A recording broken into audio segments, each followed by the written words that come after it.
سڵاوتان لەبێت بینەرانی خۆشەویستی تەلەڤیزیۆنی کۆمەڵە ئەم کاتەوە هەموو کاتێکی ژیانتان باش بە بەرنامەی هەفتانەی ئێمە بینەرانەوە کە هەموو ڕۆژانی هەینی دەبینە میوانی ماڵەکانی ئێوەی ئازیز و خۆشەویست هاتوونەتەوە خزمەتتان.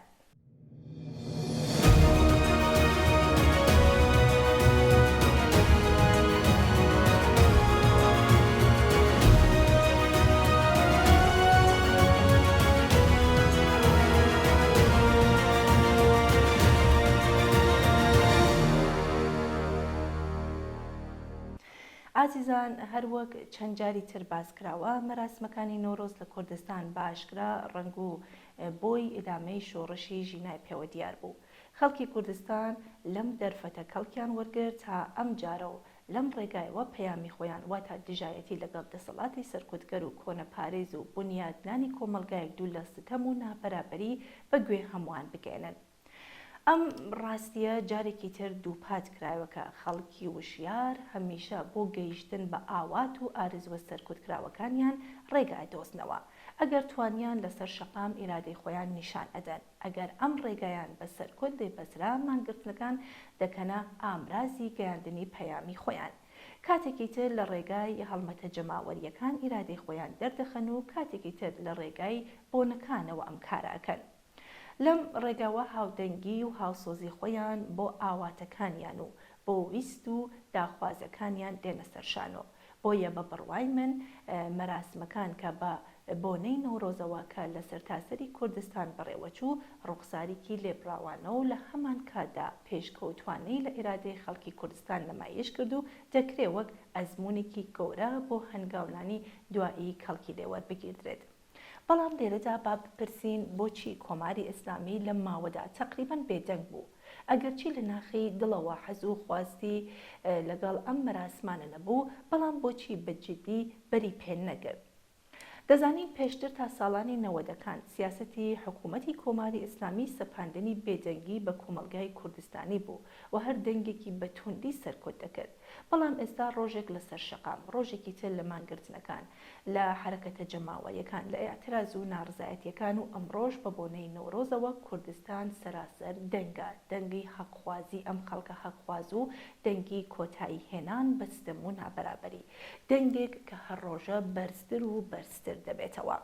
من لام وایە دوای بزوتنەوەی ژن ئازادی وا دیارە دەسەڵاتی سیاسی هەڵدەدات لە کۆمەلگای کوردستاندا هەنگاوی سیاسی بگرێتە بەر و بە خەیاڵی خۆی لە ڕێگەی چارەسەری کورتریەوە لەو چەقبەستویە سیاسیە لە کوردستان ئەڵبەت کە هەموو ئێرانیشی تێکەوتووە دەربێت.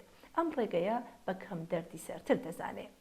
بێگومان ئەم خڕۆشە جەماوەریە و ئەم یەک دەنگی و یەک هەڵوێستیان مەجای هەر چەشنە دژەکردەوەی لە کۆماری ئیسلامی سندوتەوە. حتمەن بیریان لەوە کردوێتەوە کە ناتوانین بەری پێ بگرن و لەوانە دژایەتی کردنی ئەم هەڵمەتە جەماوەریە ببێتە هۆی دەستپێکی شۆڕشێکی بەرینتر. بۆیە لە ڕاستیدا لە ترسدا زۆر کاردانەوەی نەبوو و بەوە ڕازی بوو کە لەم ئاستەدا بمێنێتەوە. من لام وایە نابێ ئەوە لە بەرچاو دوو ڕابگرین کە حکوومەت پلانی هەبێت کە لە جیاتی خەباتی مەدەنی کە ڕیشەی زۆر بەهێزی لە کوردستان هەیە و لە ماوەی چەند ساڵی ڕابردوودا و بەتایبەت لە دەستپێکی شۆڕشی ژینا هەتا ئەمڕۆژ ئەم زەرفیەتە هەتا هاتووە بەهێزتر بووە. بەم جۆرە بە فەرهەنگیکردنی سیاسی خەباتی مەدەنی بۆ ویست و داخوازیەکان کەس بکاتەوە یان دەنگەکە دامەرکێنێت. ڕێتێ دەچێ وای لێک دابێتەوە، بەڵام بەدەر لە پرۆژەی بە فەرهەنگیکردنی خەباتی مەدەنی لە کوردستان ئامانجی دیکە بۆ بێدەنگی دەستگای سەرکوتی کۆماری ئیسلامی دەتوانێت ئارامکردنی خەڵک بێت. لە نیوەی دووەمی ساڵی 1401 ڕژیمی ئێران ڕوبەڕووی ئەو پێشهاتانە بووە کە لە دوای شۆڕشی 1357ەوە گەورەترین مەترسی بوو بەسەر حکوومەت. سەرکوتکردنی ئەو ناڕزایەتیانە لە هەندێک ناوچە وەک کوردستان ئەوەندە تند بوو کە کۆمەلگای تووشی شوو کرد. ڕق و بێزاری و دڵتەنگی لە دەسەڵاتی کۆماری ئیسلامی کە بەهۆی ئەو کۆمەڵکوژیە خوێناویەی هات بۆ ئاراوە کۆمەلگای گەیان لە دۆخێکی تەقاندنەوە. دیارە نامۆبوونی دەسەڵات لەگەڵ ئاوات و ئارزووی خەڵک لە پاڵ هەستکردن بە ڕق و بێزاری و دڵتەنگی هەمیشە وەک بۆشکە باروتێک کار دەکا کە بە پریشکەیەک دەتەقێتەوە. لەسەر بنەمای ئەمە یانی ترس لە تەقینەوەی ئاوری ڕق و بێزاری خەڵک دەتوانێت یەکێک لە هۆکارەکانی بێدەنگی دەسەڵات بۆ لە ئاست مەراسمەکانی نۆرۆزی بێت. گرتنی مەراسمەکانی نۆرۆز بە شێوەیەکی بەرفراوان بۆ دڵنەوایی کۆمەلگا و کەمکردنەوەی ئەو خەم و ڕق و کینەیەی کە زاڵە بەسەر کەشوهەوای دەرونی خەڵکدا چاولێ بکات. لەوانەیە بەوە ڕازی بێکە ئەم خەڵکە تووڕەیە باشتر وایە لە بۆنەکاندا کۆ ببنەوە تا لە ئەعتراز و ناڕزایەتی دەربڕین و مانگرتن و خۆپیشاندان کە ڕەنگ و بۆی سیاسی زۆرتر پێوە دیارە. گومان لەوەدا نییە کە ئێستا ئێران بە گشتی و کوردستان بەتایبەتی تر لە دۆخێکی تردایە و هاوسەنگی هێز نێوانیان دەسەڵات و خەڵکی ناڕازی بەم دەسەڵاتە بە تواوی گۆڕاوە. بێدەنگی کۆماری ئیسلامی لە ئاست مەراسمەکانی ڕۆژانەی نۆرۆز بە ئاشکرا ئەم هاوسەنگیە دەردەخات. ئەگەر کۆماری ئیسلامی بیری لەوە کرد بێتەوە کە چارەسەری کولتوری کەم زەرەرترە، ئەوە لەم هاوسەنگێدا پێتەحمیل کراوە و ناتوانێ وانە بێ. بەڵام ئەگەر وایش بێ دیسانەوە نەیتوانیوە و ناتوانێ ئەم واقعەتە بخوێنێتەوە کە ئەوەڵەن کولتور سەنگەرێکی بەرخۆردانی خەڵکی کوردستانە. لەم ساڵانەی دواییدا گەلێک چالاکی کولتوری لە بواری ئەدەب و هونەر بەڕێوە چوون کە بەشێکی جیانەکراوە لە دەنگی خەڵکی کوردستان بۆ گەیاندنی پەیامی خۆیان بوو. جگە لەوە مەراسمەکانی نۆرۆز دەرفەتێک بوو بۆ ئەوەی خەڵک ڕێزەکانی خۆیان بۆ هەنگاوی دواتر بەهێز بکەن. جارێکی تر جەق لەوە بکەنەوە کە دەست لە نێو دەستی یەکتر دەتوانن کاری گەورەتر بکەن.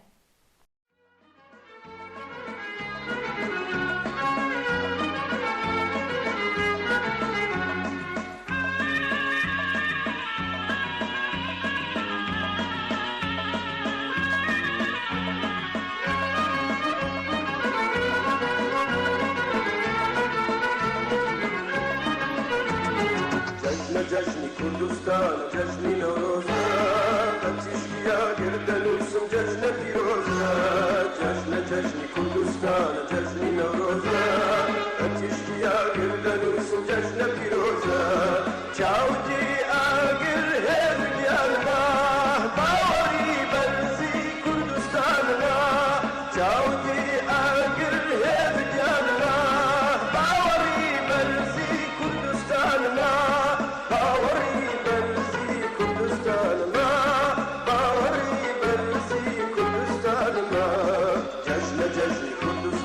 جشنی نوروزه بچشیا گردن وسم جشن پیروزه جشنی کردستان جشنی نوروزه بچشیا گردن وسم جشن پیروزه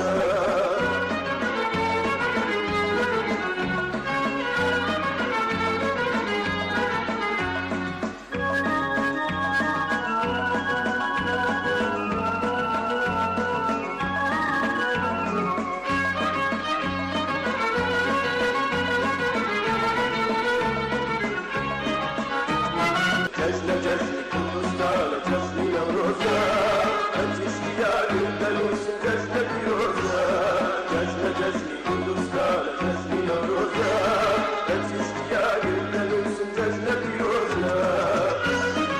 پیروزه. قسەکردن لەسەر مەراسمەکانی نۆرۆزی ئەمساڵ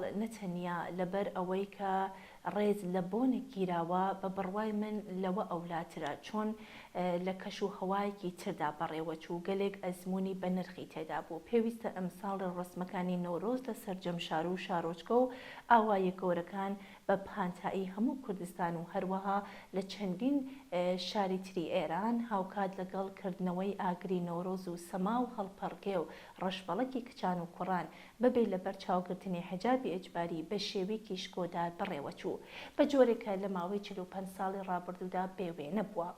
لە کوردستان ژنان بە جلوبەرگی ئاڵ و واڵای کوردی و دەست لە ناو دەستی پیاوان لە حوتوێک بە لە کۆتایی ساڵی 1402ەوە بۆ پێشوازی نۆرۆز و ساڵی نوێ چوون. لە بەشێک لەو ڕێوڕسمانەدا دروشمەکانی ژن ژیان ئازادی و ئازادی و هیتر دەبیسرا و وێڕای سەما و هەڵپەڕکێ و موسیقای شادی بەخش سرود و ئاوازی شۆڕشگێڕانش دەوتراوتەوە. پێویستە بۆ ترێکە ئەم جۆش و خۆشەی جەماوەرە لە ڕێوڕسمەکانی نۆرۆزدا هاوکات لەگەڵ مانگی ڕەمەزان کە ئەمەش خۆی گرنگیەکی سەد هێندەی ڕێوڕسمەکان نیشان دەدات. لە بیرمانە ساڵانی ڕابردوو تا بە لە پێکهاتنی ئەم ئاڵوگۆڕە شۆڕشگەران لە ئاکامی ئاخێزی ژینادا ئەگەر شتێکی لەو جۆرە ڕوویدابایە هێزە سەرکوتگەرەکانی ڕژیم بە بیانووی ڕەمەزان و ڕۆژ و خواردن و شتی لەو چەشنە ڕێگەیان بە هیچ کۆبوونەوەیەک نادا یان زۆر بە توندی سەرکوتیان دەکرد، بەڵام ئێستا لە زۆر حاڵەتدا تەنانەت ناوێرن هۆشداریشیان پێ بدەن. ئەمە هیچ نییە جگەل لەوەی کە هاوسەنگی هێز گۆڕاوە، خەڵک کۆنتترۆلی شەقامەکان، مەیدانەکان، شوێنە گشتی و مێژوویەکانیە بەدەستەوە گرتووە و لە ڕێگای پەیوەندێکی بەربڵاوی ئینتەرنێتی و کەڵگوەرگرتن لە تۆڕە کۆمەڵایەتیەکانەوە ناوەندی هەماهەنگی و کاری هاوبەشیان دروست کردووە و کات و شوێنی کۆڕ و کۆبوونەوەکەیان لەو ڕێگاوە بە ئاگاداری گشتی دەگەین و ڕێوڕسم و کۆبوونەوەی شکۆداری لەو شێوەیە پێکدێنن. واقعیت ئەوەیە کە لە ناخی ئەم کارنەڤاڵی شادیەدا وشیاری سیاسی و نەفرەت و بێزاری لە ڕژیمی ئیسلامی و ڕیشەکێشکردنی ئەو فەرهەنگ و دابوونەریت و شێوازی ژیانەی کە خوازیاری ئەو ڕژیمەیە و هەروەها هیوا بە داهاتوێکی گەش گەرای کردووە. ڕێخستن و هاواهنگکردنی ئەم ڕێوڕسمانە لەلایەن کەسانێکی خۆشنێ و ناسرا و خاوەن کاریگەری و جێگە و پێگەی کۆمەڵایەتیەوە نیشانەی پێشکەوتن و ئاڵوگۆڕی ئومیدبەخشە لە ناو کۆمەلگای مەدەنی ئێراندا. ئەم ئاڵوگۆڕە دڵخۆشکەرە دەستپێکێکی زۆر گرنگ و بەنرخە لە ساڵی نوێدا و پێویستە بە هەند وەربگیرێت و بەهێزی بکرێت.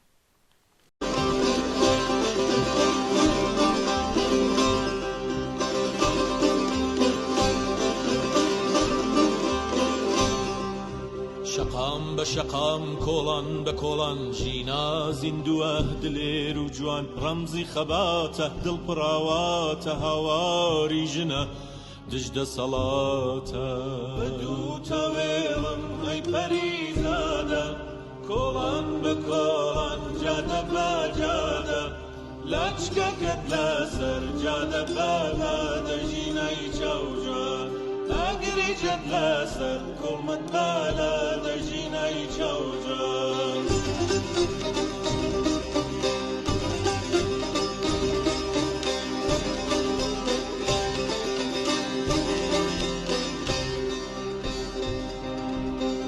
هەڵدان ژینە بەرخۆدان ژینە ژینە ناوی تۆ کڵپەی ئاورینە هەستە ببینە ئەو ڕقوقینە لە تۆڵەی تۆوە گڕی سوورە سەریشینە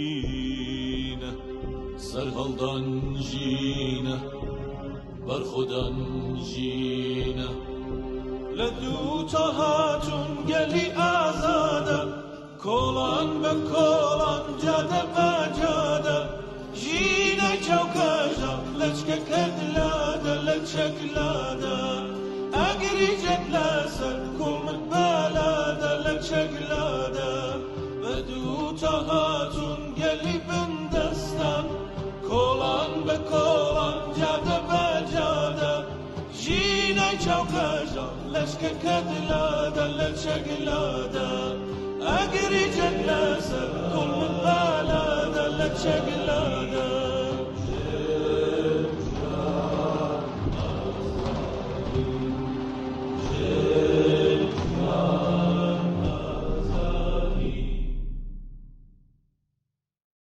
نامێکی هەندێک دوور و درێژمان لە فەتانە لە کرماشانەوە بەدەست گەیشتووە کە ئێمە چەند بەشێکی پێشکەش دەکەین. فەتانە نووسیەتی بە گوێرەی راپۆرتی ئێعتماد ئۆنلاین لە ڕیزبەندی شادترین وڵاتانی جەهان ئێران لە پلەی 101دایە، واتە لە وڵاتانی وەک عێراق، ڤێنزوێلا، مۆزەمبیق، ئوکراینیا، کۆنگۆ و غەیرە لە خوارترەوەیە. جا بۆچی وایە؟ زۆر دلیلی هەیە. سەرەکی ترین دلیلی دەگەڕێتەوە بۆ چۆنیەتی دەسەڵاتی سیاسی و ئابووری و فەرهەنگی لەم وڵاتە. فەتانە لە بەشێکی تری نامەکەدا نووسیەتی دەزانین کە تەمەن جگە لە تەسادف و جگە لە نەخۆشی لە ناکاو، جگە لە ڕووداوە سروشتەکان و جگە لە شەڕ و ترێر و نائەمنی لە وڵات ڕەبتی هەیە بە تەغزیەی مناسب، بێهداشتی مناسب و ژینگەی مناسب، واتە کەمبوونی ئسترس لە ژیان. بەڵام لە ئێران زۆربەی خەڵک لە کاتێکدا کە هێشتا زۆر نەژیاون لە مردن نزیک دەبنەوە. لە درێژەی ئەم نامەیەدا هاتووە ڕەنگە کوالیتی ژیان یان هەمان چۆنیەتی ژیان گرنگتر بێت لە درێژەی تەمەنی خەڵکی ئێران. دیارە مەبەستم هەموو خەڵک نییە، بەڵام بەشی زۆری ئەم خەڵکە ژیان بە چ کوالیتیەک بەسەر دەبن. ئەگەر ورد بڕوانینە ئەم پرسیارە پێمان ئێژێ ئەم بەشە زۆرە لە خەڵکە ساڵانێکە زۆرە لەگەڵ هەژاریدا ژیان بەسەر دەبن و لە ڕاستیدا هەژاری بە جۆرێک مدیریەت دەکەن. ئەم هەژاریە ینی ئەسترسی شەو و ڕۆژە، ینی نەبوونی تەغزیە و بێهداشت و ئیستراحەت و تەفریحی مناسب و پێویست.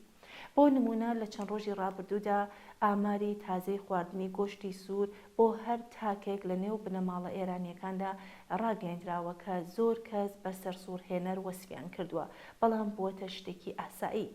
دەوترێت خواردنی ساڵانەی گۆشتی سۆر بۆ هەر کەسێک لە 3/10 خوارەوەی کۆمەلگادا تەنها 700 گرامە. بە واتایەکی تر هەر ئێرانیە کە سەر بە 3/10 خوارەوەی ینی بەشی زۆری دانیشتوانی کۆمەلگا کە کرێکارن و خەڵکی زەحمەتکێشی ئەم وڵاتە لە خۆ دەگرێت، ساڵانە تەنانەت 1 کیلۆ گۆشتی سووریش ناخۆن. هەروەها لە نامەکەدا باس کراوەکە ئەوەی جێگای سەرنجە هێشتا تووشی قاتی و قوڕی نەبین، هەر بۆیە زوو دەمرین و هەروەک باسم کرد هێشتا زۆر نەژیاوین لە مەرگ نزیک دەبینەوە. جا بەم دۆخە کوا شادی و خۆشی جێگای هەیە؟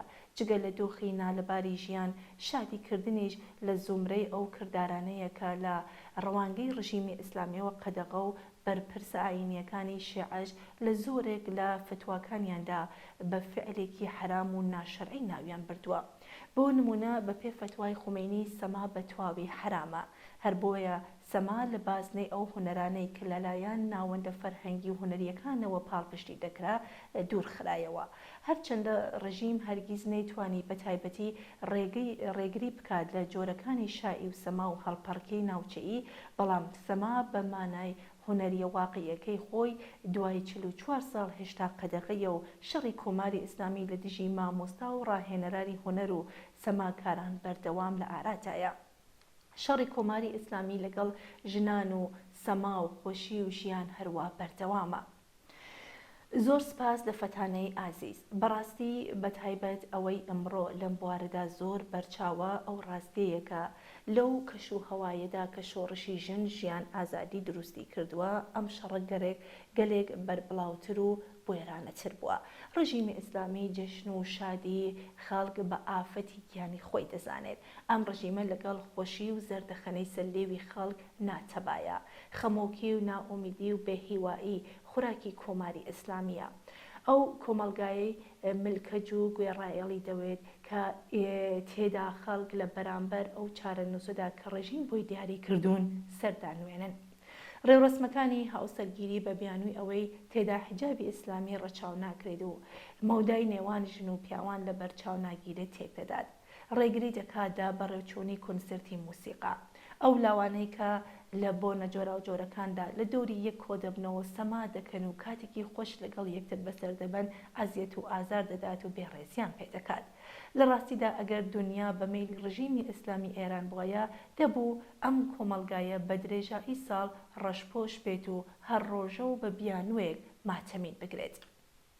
ئێستاش بە داسەپاندنی دۆخی نالەباری ژنان هەمان مەبەست دەپێکێ، بەڵام زۆربەی هەرە زۆری خەڵکی ئەم کۆمەڵگایە تەسلیمی نظامی ئیسلامی نەبوون.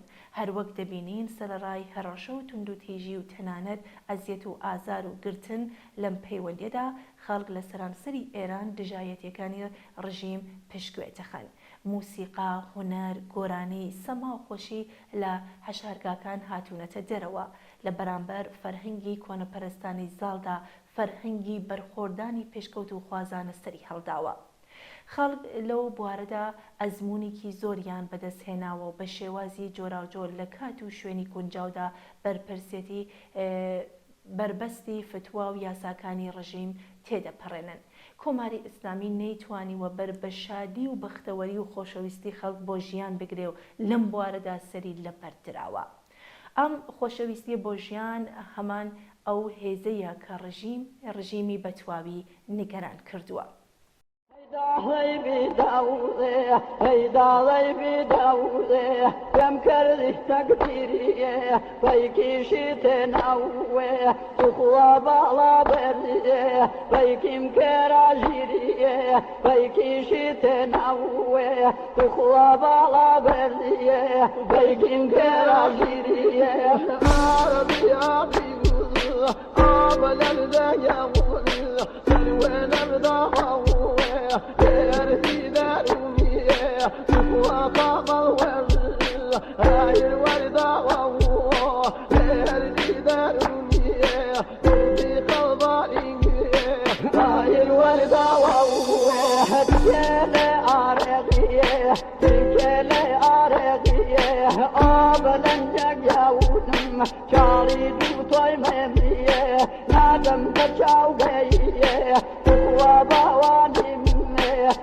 يا كيزم دميه نادم بچاويه وبواني كان يا كيزم دميه أقبل الزياوي أقبل الزياوي الزلطي وهو كرم كما شهو أقبل الزياوي يوم يهودي وهو كرم كما شهو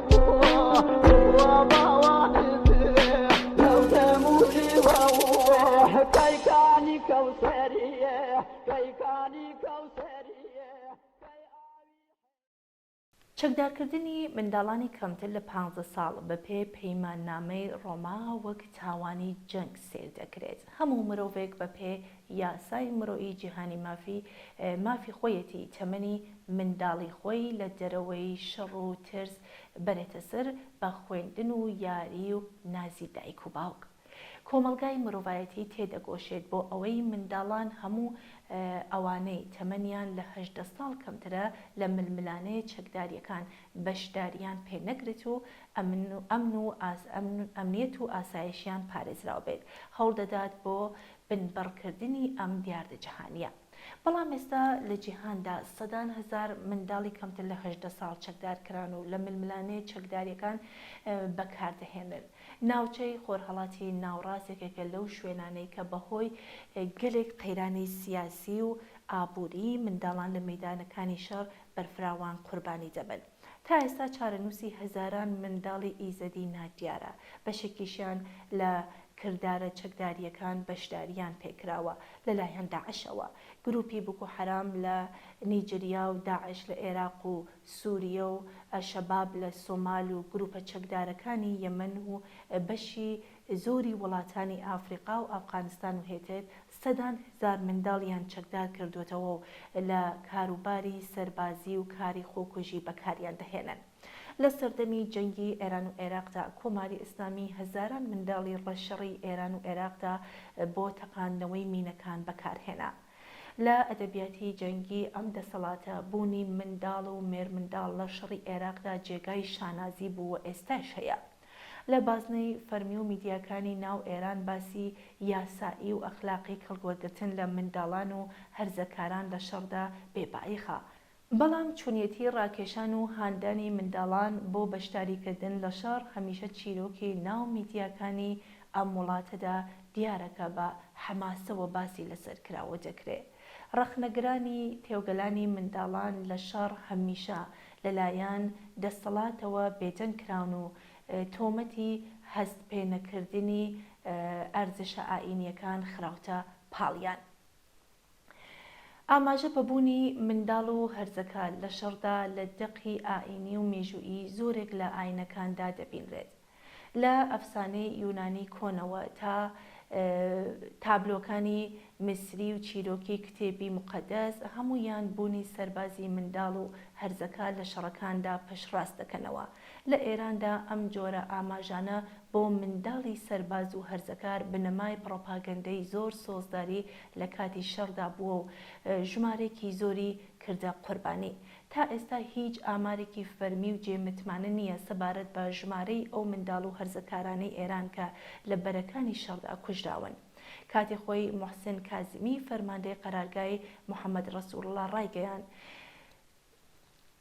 جارێکی شەهیدان بە قسەی ئەو دیفاعی مقەدەس خوێندکاری قوتابخانەکان بوون.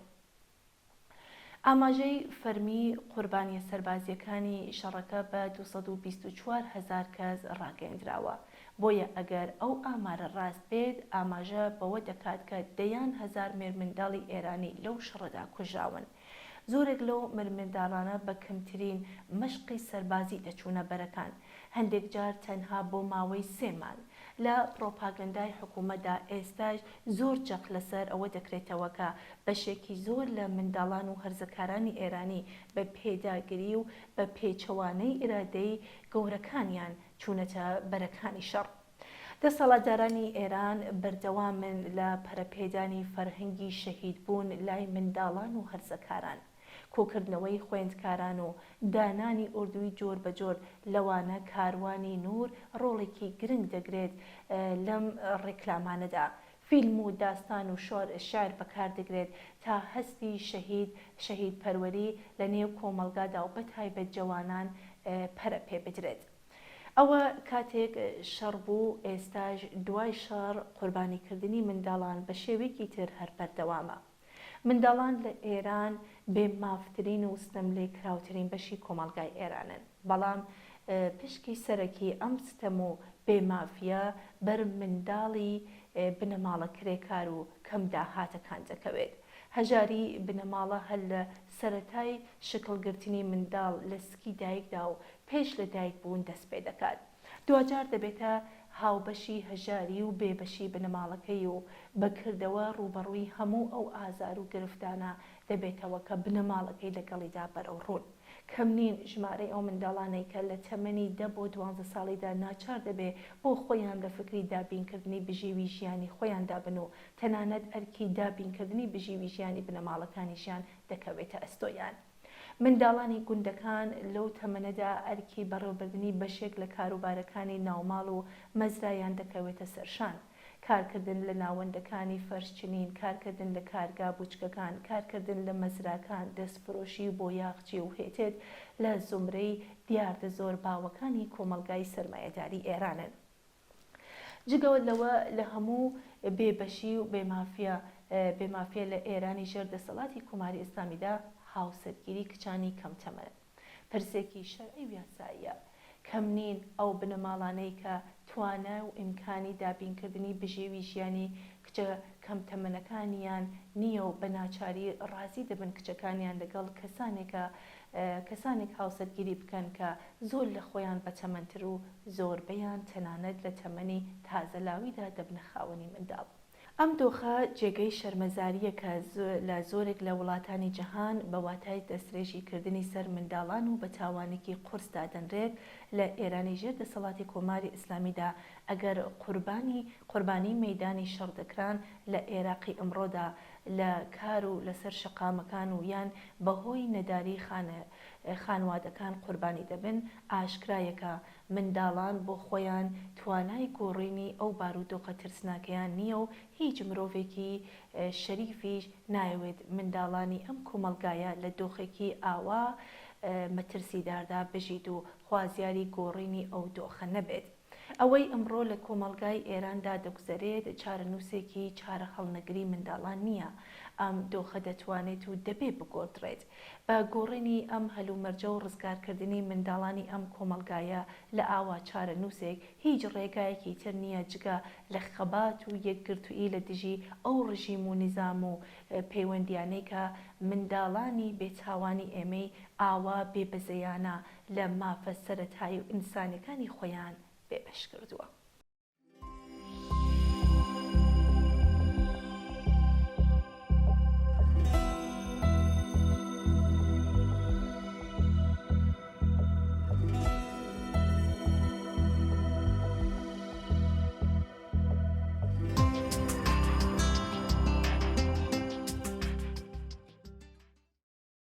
ساڵی 1402 بۆ کرێکاران بە سەرکوت دەستی پێکرد و بە سەرکوت کۆتایی هات. حکوومەت دژ بە کرێکار و زەحمەتکێشی ئیسلامی بە بیانووی ئەوەی کە زیادکردنی حەقدەستەکان هەڵاوسان زیاد دەکات، سەرکوتکردنی کرێکارانی لە ڕێگەی لانیکەمی حەقدەستیان بەسەر کرێکاراندا سەپاند. لەو ساڵەدا خزمەتگوزاری کۆمەڵایەتیەکانی زیاتریان خصوصی کران. کرێکاران زیاتر دەستگیر و زیندانی کران و دەستیان بە هێرشێکی ڕێکخراو کرد بۆ سەر تەنانەت یاساکانی کاری خۆیشیان. بەڵام هیچ کام لەو ڕێوشوێنە سەرکوتگەرانە نەیتوانیوە کرێکاران لە درێژەدان بە خەباتی خۆیان بوەستێنن. خانەنشینانی سەراسەری ئێران کە بەهۆی قێرانەکانی سەپاندنی حکوومەتەوە کاریگەریان لەسەر بووە، بەردەوام دەهاتنە سەر شەقامەکان. پەرستاران دژی بێمافی زۆر جار گرد بوونەوەیان بەڕێوە دەبێت. کرێکارانی گرێبەستی نەوت و گاز بە نەریتی ساڵانی ڕابردوو زەنجیرێک مانگرتنی بە فراوانیان ڕێخست. لە ئیسفەهان کرێکارانی زەوباهەن و فولاد دەرکەوتێکی دیکەی خەباتی ڕێکخراوی کرێکاران لە هەلومەرجی سەرکوتگەراندا ئاشکرا کرد. محوەرە هاوبەشەکەی هەموو ناڕزایەتی کرێکاریەکان دژی بێمافی کرێکاران لە ژیانی سەرتایی موچەی کەم بۆ کاری درێژخایەن و سەخت، دواکەوتن لە پێدانی حەقدەست و موچەی نایەکسان بۆ کاری یەکسان بوو. وەڵامی حکوومەت بۆ ئەم ناڕزایەتیە نەگۆڕا. جەخکردەوەیەکی زیاتر لەسەر بە خصوصیکردن و ئازادکردنی نرخ، هەروەها سەرکوتکردنی کرێکاران. لە ئەنجامی ڕاپرسیەک لە پەیمانگای شیکاری سەرمایە دەریخستووە کە 58% کرێکاران کاری دووهەمیان هەیە. بۆ پشگیریکردنی بژێوی ژیانیان ڕوو لە کاری دووەمی کرێکاران لە ئەنجامی سەرکوتکردنی موچە بوو. سەرکوتکردن لە ڕێگەی موچە و بەرزبوونەوەی هەڵاوسان لە یەک کادا کرێکارانی زیاتر پاڵنا بۆ ژێر هێڵی هەژاری. تێچووی گوزەران بەلایەنی کەمەوە گەیشتە 26 میلیۆن تمەن. کەچی ناوەندی باڵای ئەنجومەنەکانی کاری ئیسلامی لە ئاخری ساڵی 1402دا لانی کەمی حەقدەستی کرێکارانی بۆ ساڵی 1403 35% زیاد کرد کە دەگاتە 11 میلیۆن تمەن. ناڕزایەتی کرێکاران لە ساڵی 1402دا دژ بەم بێمافی ئاشکرایە زۆر بەربڵاو بوو. لانی کەم 134 مانگرتن و 402 گرتبوونەوەی کرێکاری پێکهێنرا. درێژترین ناڕزایەتی لەلایەن کرێکارانی فولادی ئەخواز بەڕێوەچوو. هۆی سەرەکی بەربڵاوی ناڕزایەتیەکانی ساڵی ڕابردوو بریتی بوون لە دواکەوتنی موچە، کەمی کرێ، جێبەجێکردنی پلانی پۆلینکردن، موچەی نایەکسان بۆ کارێکی یەکسان و بێکاری و گرێبەستی کاتی. دواکەوتنی پێدانی حەقدەستەکان بۆتە ئامرازێک لە دەستی خاوەن سەرمایەکاندا بۆ گرتنەبەری ڕێژەی ناڕزایەتی کرێکاریەکان. ئەو کرێکارانەی کە بە گرێبەستی کاتی بێماف دەکرێن لە ماوەی ساڵی 1402دا چەندین جار بۆ پاشەکەوتی کرێ کۆ دەبوونەوە و ئەمەش بووە هۆی ئەوەی داواکاریەکانی دیکەیان لەبیر بکرێن. بە مەبەستی بەرگرتن لە بەردەوامی ناڕزایەتی کرێکاران خاوەنکاران هەرجارێک ناڕزایەتیان دەربڕی بەشێک لە حەقدەستەکانیان دەدا و لە هەمان کادا هەڕەشەیان لە کرێکارانی ناڕازی دەکرد کە ئەگەر ناڕزایەتیەکە بەردەوام بێت لە کارەکانیان دوور دەخرێنەوە. حکوومەت بە سەپاندنی سیاسەتە دژ بە کرێکاری ڕێژەی بێکاری زیاد کردووە. کوردستان، کرماشان و بەشێکی ئازەربایجانی ڕۆژاوا بەرزترین ڕێژەی بێکاریان هەیە. تا ئێستاش بەلوچستان و کوردستان بێ بەشترین ناوچەی ئێرانە. بەرنامەی گەشە پێدان و دامەزراندنی حکوومەت لەم دوو جوگرافیایە کە لەژێر کاریگەری ڕێبازی ئەمنیەتیدا بووە، کاتێکیش ئەم خەڵکە شەریفە هەوڵ ئەدەن لە ڕێگای سەخت وەکو کۆڵبەرینیان سوختبەری پارەنانێک پەیدا بکەن دەکەونە بەر پەلاماری هێزەکانی ڕژیم. بەڕاستی ڕێگا نەماوەتەوە کە ئەم خەڵکە تاقی نەکەنەوە بۆ ئەوەی لەم مینەت و کوێرەوەری ژیان ڕزگاریان بێ. دیارە هەوڵی تاکەکەسی بە جێگایەک ناگات.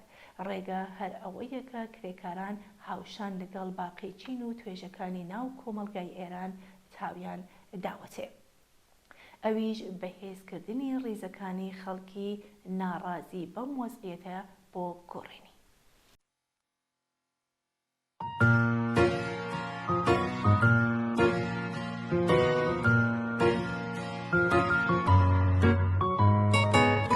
باران ئازادیت بارەلێکە زیاتە ئەزمانێک شین و ڕۆشن ڕۆنیە لێ بەرهێویاتە خوێناتە بەدان کرد باخی بەرخەدانامە هەبسامە چەند تاری بەگەشت بە بکەنێتە دەبلند کرد بانگاژن ژنجیان و ئازادی ناوێتە رەمزامەیە ژینە جاندا وێلاتی دەنگە شەهید بووناتە گەل و هۆزی یارکردن زمانێ ژنم بندەست هەورەتە ڕزگارکردن داوی دێبێک چارێ دەستە ناکەونە شۆپی لە چارە دۆرە جیهانێ ناوێتە هەوارکردن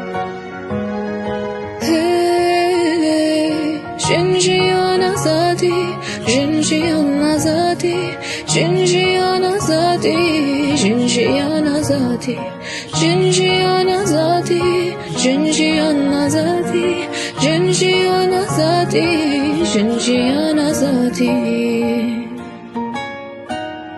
توی هێز و خوردی ئابەر و باسکین کە بۆکان هێوی وەمی دەمەشە نازیە هەبووکان ناوێتە مایشمەرە بۆ ژیانی ئەو بەسە هێتی کەس نەبێژەمە ژینە تێنێ و بێکەسە تەبلند کرد بانگاژن ژنجیان و ئازادی ناوێتە رەمزامەیە ژینە جاندا وێلاتی تەبلند کرد بانگاژن ژنجیان و ئازادی ناوێتە رەمزامەیە ژینە جاندا وێلاتی. بەڵێ ئازیزان، کاکسمکۆ نامێکی دوور و درێژی سەبارەت بە پرسی ئاین لە کۆمەلگادا بۆی نردوین. بە سپاسەوە لە کاکسمکۆ بەهۆی گرنگی بابەتەکەوە ئێمە لەم بەرنامەدا چەند بەشێک لە نامەکەی دەخۆینەوە لەوانەیە لە بەرنامەکانی تردا مەجال هەبێ بە تێر و تەسەلی قسەی لەسەر بکەین. کاکسمکۆ نامەکەی بە چەند پرسیار دەست پێ دەکات و نووسیەتی لە دنیای ئەمڕۆدا جارێکی تر پەیوەندی ئینسان لەگەڵ ئاین سەری هەڵداوەتەوە. ئایا بەڕاستی ئینسان پێویستی بە ئاین هەیە؟ ژیان بە دوور لە ئاین چۆن دەبێ؟ باوەڕی ئاینی چۆن پێک دێ و ڕۆڵی لە نێو کۆمەلگادا چییە؟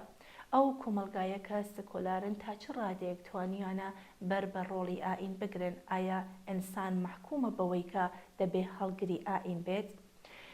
ئەمانە وەک گەلێک پرسیاری تر هەن کە دیسانەوە سەریان هەڵێناوە و پێویستە جارێکی تر وەڵامیان بدرێتەوە. کاکسمکۆ دەڵێ ئاین دەستکردی ئینسانە لە بەرابەر بە پرسی چۆنیەتی ژیان لە ڕۆتی مێژوودا هاتوۆتە ئاراوە تا وەڵامێک بێ بە زۆر پرسیار کە ئەو کات ئینسان نەیتوانیوە جوابێکی بۆ بدۆزێتەوە.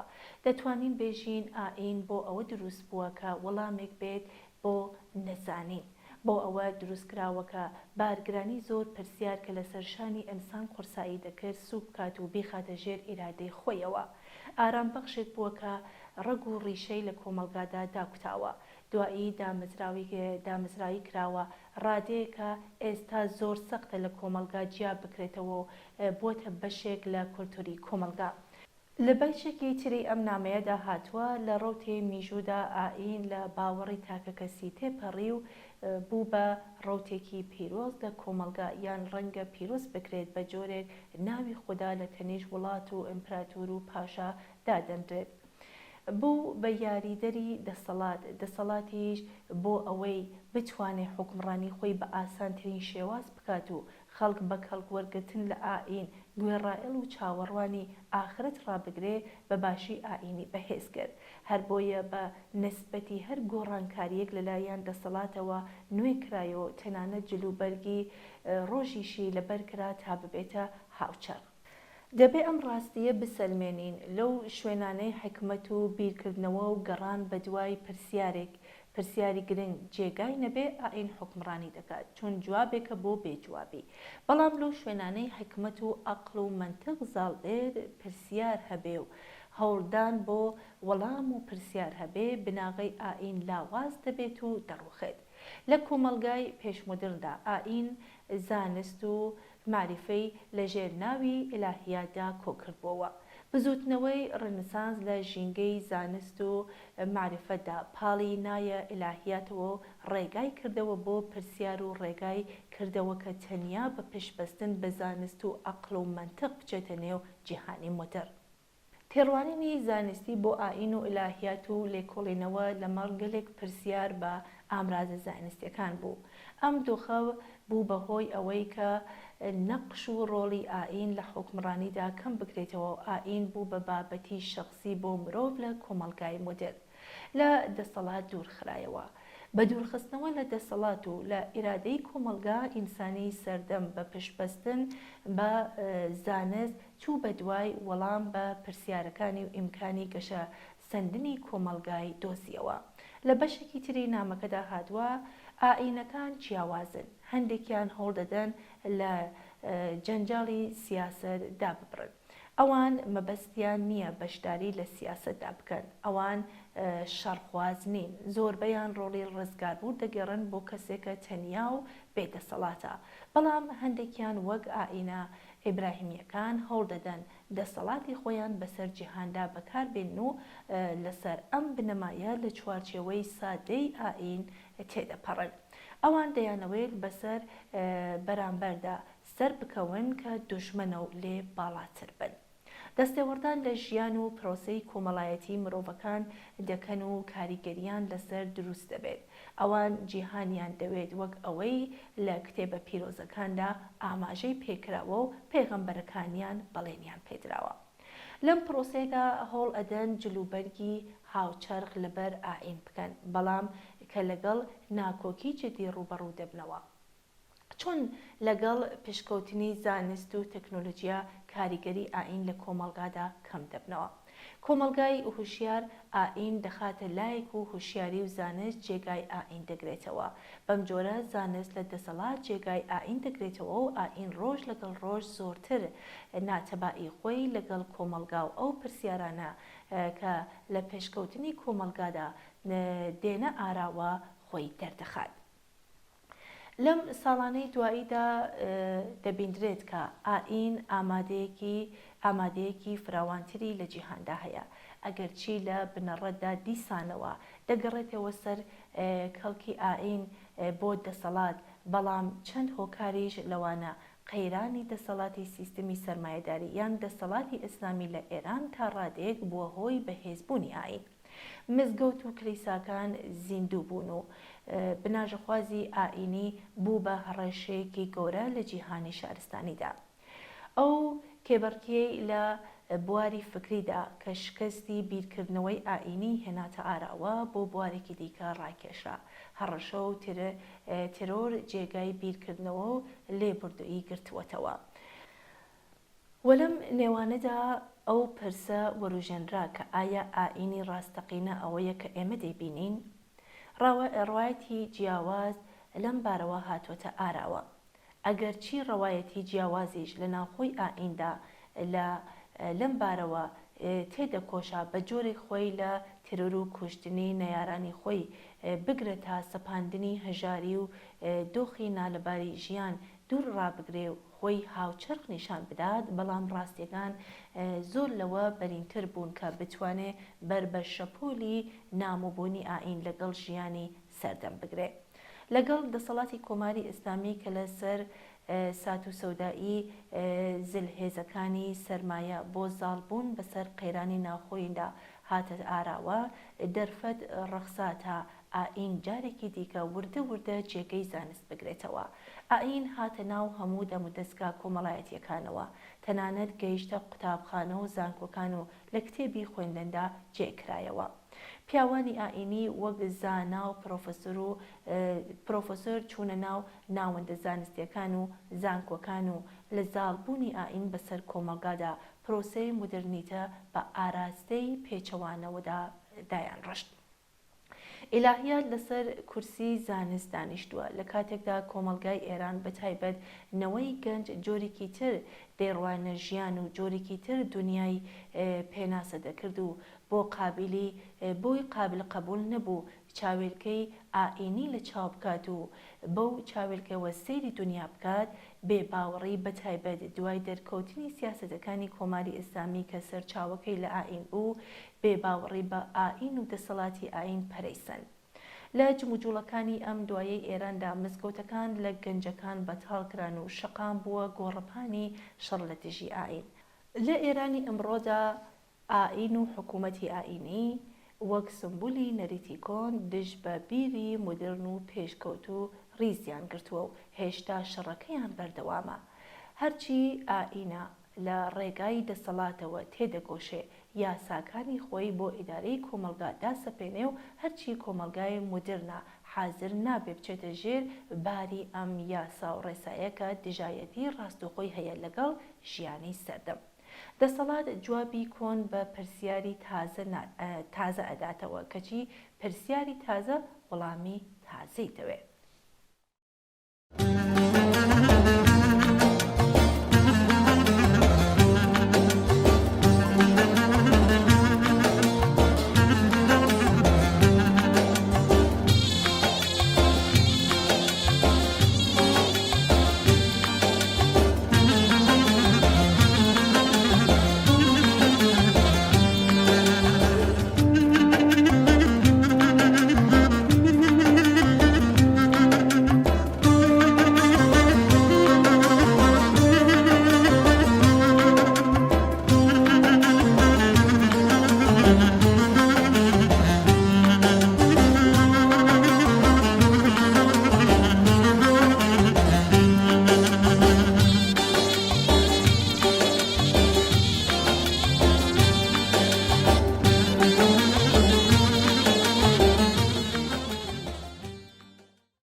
هاوڕێ فەراسەت لە سەقزەوە نامێکی بۆ ناردوین و نووسەتی ببڕوای من هەر تاکێک یان گروپێک یان حکوومەتێک کاتێک دەگات خاڵی ترۆر و توندوتوژی کوێرانە دان بە کۆتایی خۆیدا دێڵێت.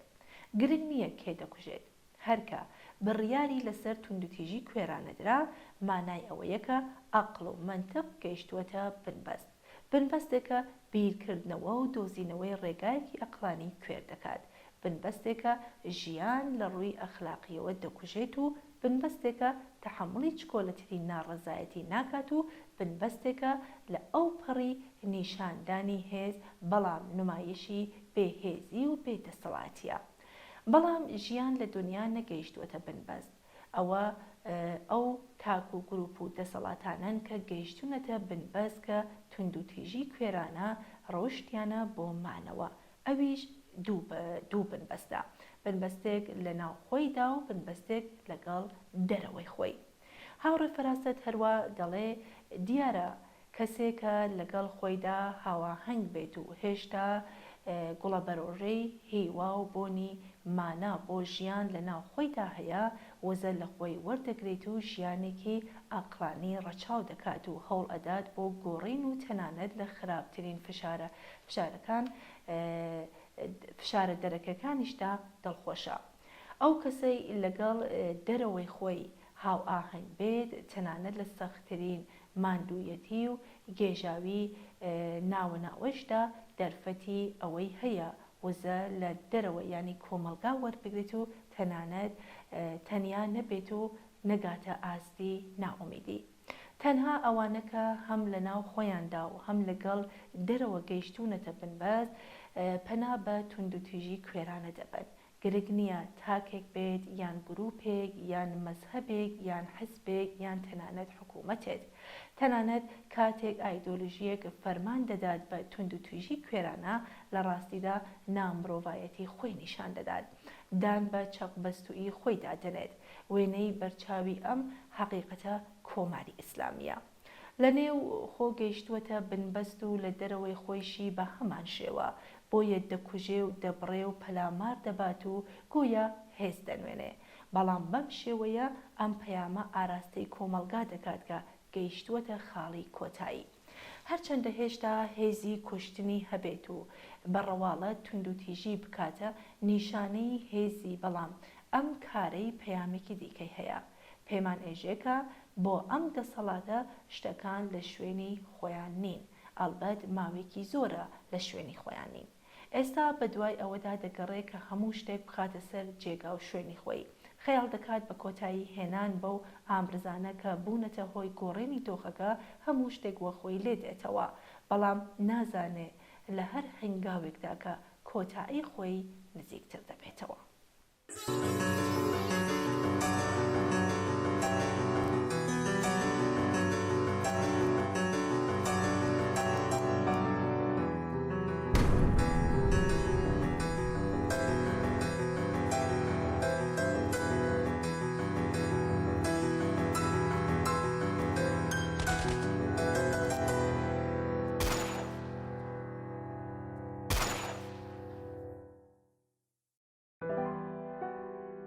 کاک ڕۆستەمیش لە نامێکدا بۆمانی نووسیەکە ڕۆژهەڵاتی ناوڕاست یەکێک لە ناوەندەکانی قەیرانە سیاسیەکان لە جیهانی ئەمڕۆدایە.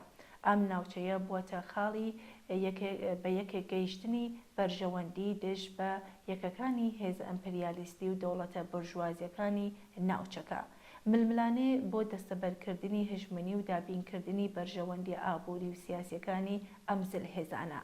ڕۆژهەڵاتی ناوڕاستی خستووەتە ناو شەڕێکەوە کە بە هیچ شێوەیەک پەیوەندی بە بەرژەوەندیەکانی ئەمڕۆ سبەی کۆمەڵانی بەرینی کۆمەلگاوە نییە.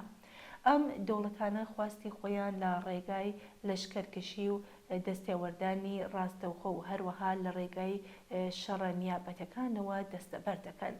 کوشت و بڕی خەڵکی بێدیفاع لەم ناوچەیە کە هەر ئێستاش بەردەوامە ئەم ڕاستیەمان بۆ دەسەلمێنێ. ناوچە کوردنشیەکانی ڕۆژهەڵاتی ناوڕاست لە ناوەندی ئەم قەیرانەدان. خەڵکی کۆل لە نێوان چوار دەوڵەتی ناوچەکە لەوانە تورکیا، ئێران، عێراق و سووریەدا دابەشکراون. مەسەلەی نەتەوایەتی کورد یەکێکە لە مەسئلە چارەسەر نەکراوەکانی ناوچەکە. ئەم خەڵکە لە بوونی ستەمی نەتەوایەتی واتە هەڵاوەردن لەسەر بنەمای نەتەوایەتی ئازار دەچێژن و هەر بەو هۆیەوە بزوتنەوەی نەهێشتنی ستەمی نەتەوایەتی لە هەموو ئەو وڵاتانە وەک کاردانەوەی بەرامبەر بەو هەڵاوەردن و نابەرابەری و بێمافیە لە ئارادایە. دەستێوەردانی دەوڵەتە ناوچەیەکان لە هەر کامە و بە شوێن بەرژەوەندی تایبەتی خۆیانن. ئەو ترس و نیگەرانیانن کە بە بەردەوامی هەڕەشەیە بۆ سەر بزوتنەوەی دادپەروەرانەی خەڵکی کورد لە بەشە جۆراوجۆرەکانی کوردستان کە دەبێ لە بەرچاو بگیرێت. پێویستە شەلگیرانە لە سەبارەت بە دەستێوەردانی هێزە دەرکیەکان و مەترسیەکانی ئەو دەستێوەردانە بەردەوام هۆشداری بدرێتە کۆمەڵانی خەڵک لە هەموو بەشەکانی کوردستان. لە هەمان کادا زیان بەخشبوونی سیاسەتی ئەو بەشە لە ئەحزاب و هێزە سیاسیەکان کە لەبەری پشتبەستن بە هێزی ڕاستەخۆی خەڵک توی خوشباوەڕی و هیوابەستن بە دەستێوەردانی هێزە دەرەکیەکان بڵاو دەکەنەوە و خەڵک لە چاوەڕوانیدا دەهێڵنەوە بەردەوام بۆ خەڵک ڕوون بکرێتەوە. سپاس بۆ کاک ڕۆستەم بۆ ناردنی نامەکەی.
چند خوشو الله چند خوشن مش به ایواران ای ل ایواران بس به ایواران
کاک فایقیش لە نامێکدا دەپرسێ بە بڕوای ئێوە لە هەلومەرجی ئێستادا کە ناوچەکە تووشی هاتووە گونجاوترین ڕێگە بۆ سلماندنی مافی دیاریکردنی چارەی خۆنووسین بۆ خەڵکی کورد کامیان؟ بەڵێ کاک فایق، جارێ بە چەند بنەما دەستنیشان بکەین. ستەمی نەتەوایەتی لە وڵاتانەی کە خەڵکی کوردی تێدایە دەژین سیاسەتێکی زاڵمانەیەکە بە پێشبەستن بە بنەما ئابووری، کۆمەڵایەتی و فەرهەنگی زاڵەکانی ئەم کۆمەلگایانە بەسەر خەڵکی کووردا دەسەپێنرێت. ستەمی نەتەوایەتی ئامرازێکی بۆ پەرتەوازەکردنی ڕیزەکانی خەڵکی کرێکار و زەحمەتکێشی ئەم نەتەوە جیاوازانەیە. خەبات بە دژی ئەم ستەمگەریە ڕەوایە و ستەمی نەتەوایەتی دەتوانێت و دەبێ لە ڕیشەوە چارەسەر بکرێت. ئەوە دەزانین کە بزوتنەوەی نەهێشتنی ستەمی نەتەوایەتی لە کوردستان کاردانەوەیەکی جەماوەریە لە دژی هەڵاواردن، نابەرابەری و بێمافی خەڵکی کورد. هەر بەم هۆیەوە بزوتنەوەی نەهێشتنی ستەمی نەتەوایەتی لە بەشەکانی تری کوردستان بەهۆی ناوەڕۆکە دیموکراتیک و دادپەروەرانەکەی جێپشتیوانیە. کاریگەری ئێمە بەسەر ئەم بزوتنەوەیە دەبێت بە ئاراستەی پاراستنی ئەم جێگە و ناوەڕۆکە بێت. لە ناوچوانی کە خەڵکی لەو ناوچانەی کە خەڵکی کورد و غەیرە کورد لەگەڵ یەکدا دەژین، کۆمەڵە نەک تەنیا لە دژی هەر جۆرە جیاکردن و هەوڵدان بۆ جیاکاری لە نێوان خەڵکی کورد و غەیرە کووردە لێبڕاوانە خەبات دەکات، بەڵکو بە پشتبەستن بە بەرژەوەندیە هاوبەشەکانیان و جەخکردنەوە لەسەر پێناسەی ئینسانیان بۆ پێکهێنانی یەکگرتووی و هاوپشتی لە نێوان ئەو نەتەوانەدا هەموو هەوڵێکی خۆی دەخاتە گەڕ. بەهۆی ئاڵوگۆڕی ئابووری و زاڵبوونی سەرمایە بەسەر جیهاندا، چینی سەرمایەدار و خەڵکانی دەوڵەمەندی کۆمەلگا هیچ هۆکار و پاڵنێرێکیان بۆ خەبات لە ڕێگای نەهێشتنی ستەمی نەتەوایەتیدا نییە. لە یاکامی ئەم ئاڵوگۆڕانەدا ئەحزاب و هێزگەلێک کە نوێنەرایەتی سیاسی چینی دەوڵەمەندی کۆمەلگایان لە ئەستۆیە چ لە ڕووی بابەتیەوە و چ لە ڕووی میژوویە توانای چارەسەری دیموکراتیکی مەسئلەی نەتەوایەتیان بە ئاراستەی بەرژەوەندی زۆرینەی کۆمەڵانی خەڵکی ستەم لێکراوی کوردستان لەدەستداوە و بزوتنەوەی نەهێشتنی ستەمی نەتەوایەتی تەنیا وەک ئامرازێک بۆ گەیشتن بە خواست و بەرژەوەندی بەرتەسکی حزبی خۆیان بەکاردێنن. لەگەڵ ئەوەی کە خەڵکی کورد لە هەموو بەشەکانی کوردستان لەژێر ستەمی نەتەوایەتیدان و بۆ ئەم مەبەستە لەگەڵ دەوڵەتانی ناوەند لە خەبات و بربەرەکانیدان، بەڵام هەر کام و بەهۆی هەلومەرجی بابەتیانەوە و تایبەتمەندیە کۆمەڵایەتەکانیان بە تایبەت سیاسی، جیۆپۆلیتیک و ڕژیمە سیاسی دەسەڵاتدارەکانەوە ناتوانن خاوەنی یەک استراتیژی دیاری کراو بن. بەهۆی هەلومەرجی تایبەتیانەوە هەرکام لە وڵاتەکانی ناوچەکە خەباتی خەڵکی کورد ناتوانن لە خەباتی سەراسەری ئەم وڵاتانە جیابێ. مێژووی ڕاستەقینەی ئاڵوگۆڕەکان لە وڵاتەکانی سووریا، عێراق، تورکیە و ئێران نیشان دەدا کە تەنیا لە کاتێکدا دەوڵەتەکانی ناوەند تووشی قەیران بوون یا بەهۆی هەر هۆکارێک لاواز بووبێن بۆ بزوتنەوەکانی خەڵکی کوردیش دەرفەتگەلێک ڕوخساون و تەرازووی هێز لە بەرژەوەندی ئەوان گۆڕاوە. لەمڕۆوە ئێمە هەموو خەڵکی کوردستان بۆ بەشداری کارا و چالاکانە لە خەبات بۆ گۆڕینی دەوڵەتی ناوەندی و هاوپەیمانی لەگەڵ هێزە پێشڕۆ و پێشکەوتوەکان لەم کۆمەڵگایانەدا بانگەواز دەکەین. پێکهێنانی وەها هەلومەرجێکی لە کۆمەڵانی خەڵکی کوردستان تێدا بتوانن ئازادانە و دوور لە هەر چەشنە ترس و گوشارێک بڕیار لەسەر چارەنووسی خۆیان بدەن لە گرەوی دموکراتیزەکردنی ڕەوشی سیاسی تەواوی ئەو کۆمەڵگادایەکە ئەمڕۆ خەڵکی کورد تێدا دەژین.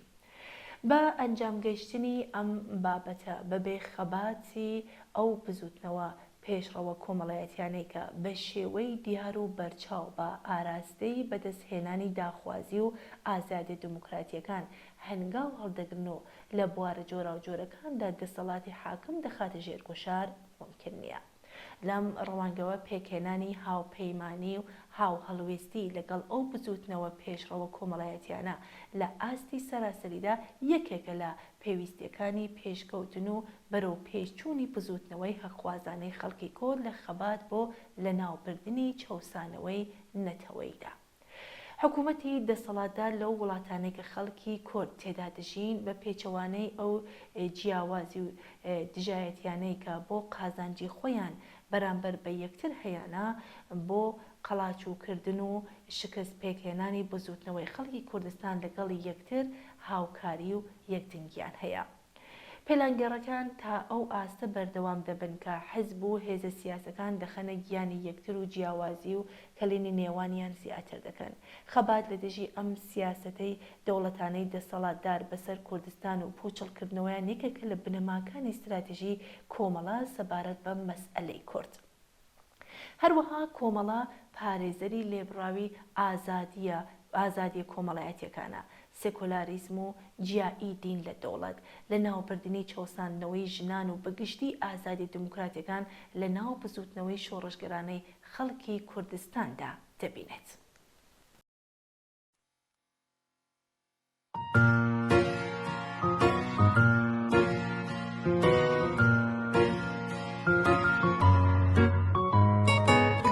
باران آزادیت بارەلێکە زیاتە ئەزمانێک شین و ڕۆشن ڕۆن هێلێ بەرهێویاتە خوێناتە بەدان کرد باخی بەرخەدانامە حەبسامە چەند تاری بەگەشتە بە بکەنێتە دەبلند کرد بانگاژن ژنجیان و ئازادی ناوێتە رەمزامەیە ژینە جاندا وێلاتی دەنگە شەهید بووناتە گەل و هۆزی یارکردن زمانێ ژنم بندەست هەورەتە ڕزگارکردن داوی دێبێک چارێ دەستە ناکەونە شۆپی لە چارە دۆرە جیهانێ ناوێتە هەوارکردن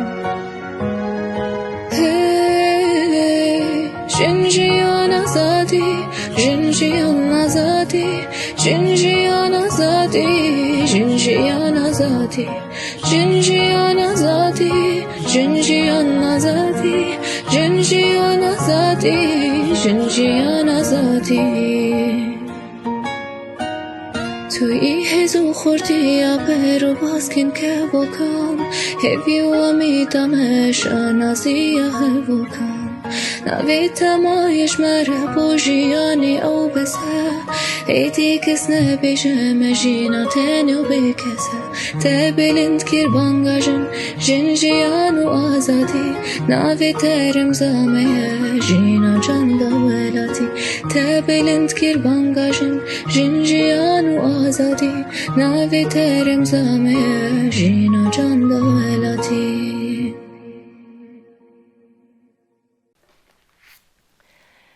بەڵێ بینەرانی ئازیز و خۆشەویست بەم جۆرە گەیشتنە کۆتایی بەرنامەی ئەم هەفتەی ئێمە و بینەرانی هیوادارین کە بەدڵتان بوو بێت و کەڵکی پێویستان لێ وەرگرت بێت و زۆر سپاس بۆ ئەوەی کە تا ئێستا بینەر و بیسەرمان بوون. ماڵەوە.